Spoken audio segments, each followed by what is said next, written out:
Okay, I got a special request to explain an analytical geometry question, a circle one, and I'm going to try it right now.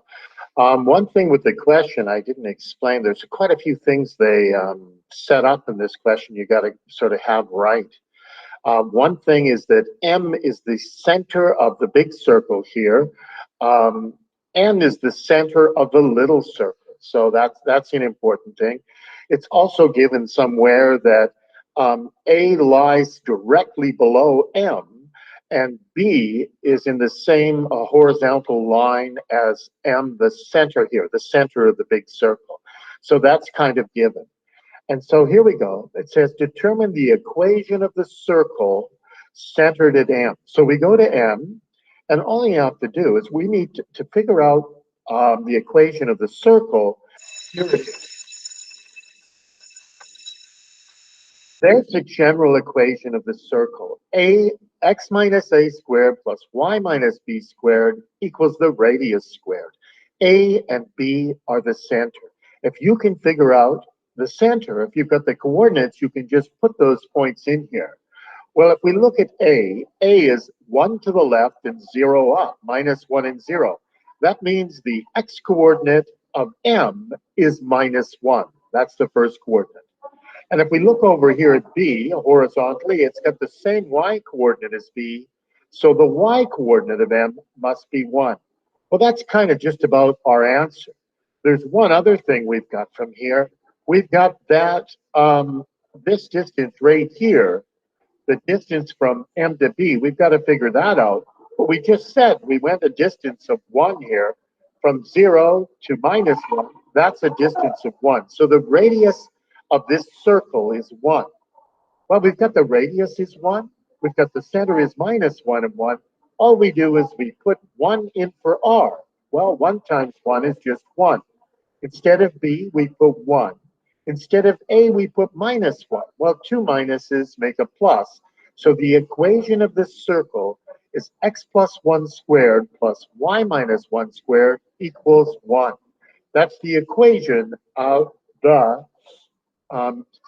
circle centered at M. Now, the next question says, calculate the coordinates of C. Well, it's given that N is the center. Well, if that's true, then the radius must go on the other side to B, and then the distance to C, that's actually a diameter. I think it's given that CB is the diameter. You've got two radiuses here, but the center is actually the midpoint of C and B. Well, here's the formula for a midpoint. If you add the x values and divide by 2 and add the y values and divide by 2, you get the midpoint. And the midpoint is the center of this small circle. So we can make this equation. We can go, I don't know what the x coordinate of C is, but if I add this x coordinate and divide by 2, I should get the center midpoint, which is x coordinate, which is minus a half. If I take the y coordinate of C, I don't know what it is, but if I add this y coordinate and I divide by 2, I should get the y coordinate of the midpoint, which is 3 over 2. All I'm using is the midpoint formula here. Okay, the only way to make this work is for C to be minus 1. Minus 1 over 2 would equal minus a half. And the only way to make this 3 halves is for yc to be 2. 2 plus 1 is 3. So yc must be, the y coordinate must be 2. Now, I actually did it differently. When I looked at this question, I want to show you another way to do it. I looked at it like this. I looked at B, and I thought, for this radius, I went up a certain amount, and I went over a certain amount. So I went up a half, and I went over minus a half. Well, to get to C, I must have to do exactly the same thing because it's the same radius. So all I have to do is add a half to 3 halves and get 2, and subtract a half from a half, minus a half, because I'm going this way, minus a half, and that gets me to exactly the same point. So that's the way I did it.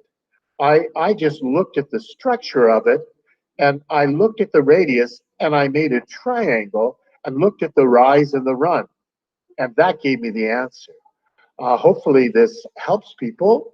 This was a special request, but I'm going to give it to everybody in the class. You can take a look at this question. Okay, that's it for now. I hope this helps.